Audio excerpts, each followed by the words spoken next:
Are we seeing a shift in Canadian federal politics? Is Prime Minister Carney's honeymoon over? Can Pierre Poilievre and the Conservatives make a comeback? I'm happy to be joined today by Abacus Data's VP of Insights, Eddie Sheppard, to answer these questions. Eddie, thanks so much for joining us. Thanks for having me.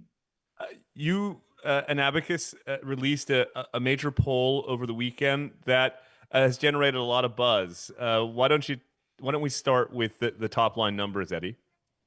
Yeah, so as we've seen right now, it's a modest but meaningful shift in the polling. So for the first time in months, we've actually witnessed the Conservatives pull ahead of the Liberals in terms of committed vote. So right now we see them at 41 for the Conservatives and 39 for the Liberals. So a modest shift, but again, the first time we've really seen that since before the election. So a meaningful shift nonetheless. Are you able to discern from respondents what may be influencing the drop in Liberal support? I think there's a few things we're seeing right now. So the one, when you look at the top issues facing Canadians, since the start of this year, it's been the cost of living and Trump. And when you reflect on the last election, it was really a battle of those two things, and ultimately Carney winning out because of his perceived ability to handle Donald Trump. Yes. Throughout the course of the summer, in this polling especially, the importance of Trump as a top issue is receding. So now it's really in line with those other domestic issues like housing and healthcare and the overall economy. So we've really seen that decline in Trump being the main thing people really wanted Carney to deal with. And now the domestic issues are reasserting themselves. And that's where we see the Conservatives as really having a strong hold on those issues.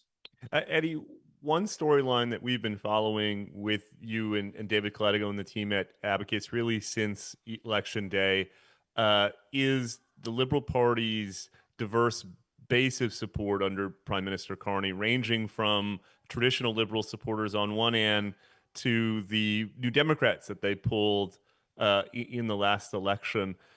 Do we have any sense from this poll or any of the other analysis that you've conducted in recent weeks and months about whether that coalition is holding, or are there any signs of weakness, particularly on Carney's left flank, in light of issues like the capital gains tax reduction, in light of some of the compromises he's made in negotiations with the Trump administration, and other instances where one could envision progressive voters breaking with the prime minister?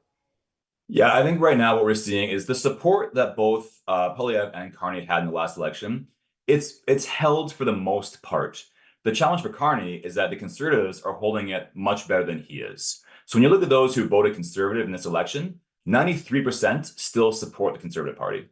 When you look at Liberal, 86% still support the Liberal Party. So you see that the Conservatives, that may help explain their lead right now, as well as because of the fact that they're doing a better job at holding on to that support that they gained. And when you look at the coalition that was formed, as you said, the Liberal coalition is much more diverse than it really has been before in recent years. And I think that is going to be a hard thing for the Liberals, is they need to maintain that very diverse coalition. And if they, if they can't do that, if Trump recedes as an issue and those other things come to the forefront, like housing and cost of living and the economy, it may continue to advantage the Conservatives coalition in that sense, because they still are viewed as the party to best handle largely all those domestic issues. So I think the support is still there. The support for the Carney government is still high, but it's the honeymoon isn't over, but there's conditions attached to it now. People need to see change. Yeah. What did Ronald Reagan say? Trust but verified.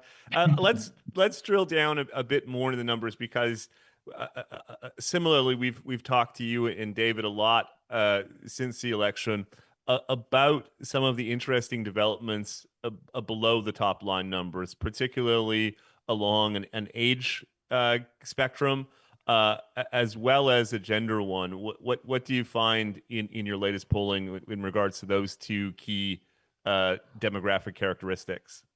Yeah, so when it comes to kind of on the forefront, both age, the Conservatives and Liberals are almost largely tied across all age demographics. So whether it be 18 to 29 or 60 and over, the support for Conservatives and Liberals is statistically tied. So we actually have witnessed that the age gap essentially be removed. And I think that's important to know, because when you look at the younger demographic, they're the ones who were more likely to vote conservative, and they're the ones who are more likely to have issues with housing and cost of living and job security and stability. And when you look at the issues facing Canadians right now, again, as the Conservatives being seen as the best party to handle those, that really puts the Conservatives in the lead when it comes to the issues most important to that demographic. But I think right now, it's interesting to note that there is no age split. When it comes to gender, we still see the same split in that men are more likely to lean conservative, women are more likely to lean liberal. So that gap does still exist. But I think the age difference is a really interesting one in that it could really be advantageous for one party or the other, depending on the issues most salient at the time for those people. I asked about gender, and you mentioned that we still see something of a gender divide as a way to understand and define our politics. You and the team at Abacus released some really interesting analysis recently, independent of the poll we're talking about, that looked at the state of economic expectations and kind of social relationships among young men. Do you want to talk a bit about that analysis, Eddie, and why you think it's significant and something of note for policymakers? Yeah, I think we recently released some stuff around actually this precarity mindset idea, which I know David has spoken to before. But the precarity mindset being the idea that the ground below us feels incredibly unstable right now, and that the rug can be pulled out at any point in time. And I think when you look at that, people are looking for reassurance and certainty and that credibility to kind of weather the storm as it goes. What we see when it comes to that, though, is women experience far higher levels of precarity than men do. So I think this really shows that women remain kind of the most vulnerable when it comes to that sense of the feeling of instability and uncertainty and insecurity.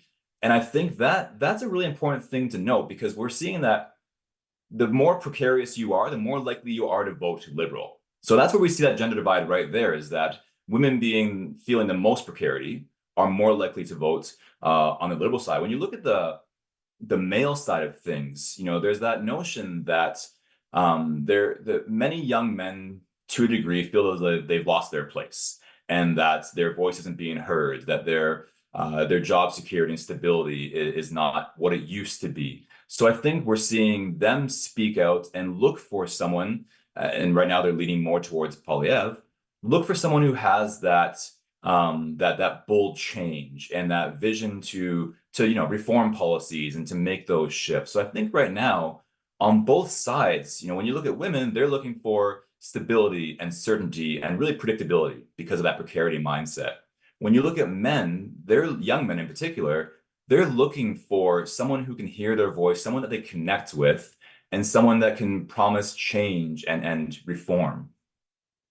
Let's just stay on that point for a second, Eddie, because it resonates a great deal with me, and it's clear that Poilievre has built a connection with some of those young men, many of whom he's pulled into the political process that may not even have participated in the past. He's done that by accentuating different issues, by the way he presents himself. There's a kind of degree of underlying masculinity to Poilievre, and I would argue conservative politics in other parts of the world. That there's been a lot of commentary, for instance, about the extent to which the Trump administration had a kind of hyper masculinity to it, and that juxtaposed with Kamala Harris's campaign. Is there a risk, Eddie, that those efforts to reach those young men are the same ones that turn off female voters? In other words, is there a way to kind of square the circle? Yeah, I think when you look at the last election, that really played out, right? When you look at the comparisons and the connections that the liberals were making between Poilievre and Trump, and showing that the more, I guess, more combative and confrontational approach to politics, I think that's where it pushed people away at that point in time, because really what people needed then was stability. They didn't want drastic and bold change. They wanted to make sure that things would be the same as they were months from now or a year from now. Now that you look back on that, Trump is still an issue. Tariffs are still an issue. Housing, healthcare, affordability, those are all still issues. So that stability that people were looking for, unless results are shown, the floor is going to drop for the support that we're seeing right now. But when you look at the Poilievre side, I think we've seen a bit of a softening in tone throughout the summer. So it'll be really interesting to see when the House returns what approach he takes. Because as you said, the approach, I guess, turned off some people with that more confrontational style. But I think going in, he has this new tone around working together and making sure it's the best thing for Canadians, and then having more of that, I guess, collaborative perspective right now. So it's going to be interesting to see what tone he takes when he returns to the House in the fall, because I think part of that, if he's able to soften the negatives that people who didn't support him saw, that can really play in his favor, because then he'll be seen as a leader that's more universally liked, a leader that has the ability to manage the issues most facing Canadians right now, and someone who can deliver that change. So it's going to be really interesting to see how that plays out. Final question, Eddie. Looking ahead to Parliament's return in a few weeks, what will you see as key milestones or benchmarks to assess whether this new pool that you released at Abacus data has some durability, if I can put it that way? I think the main thing is looking at the issue salience. So when you think again, as the Trump issue kind of receding, people have that valence issue dynamic. So basically, voters prioritize performance on that top issue. For the longest time this year, the top issue largely was Trump.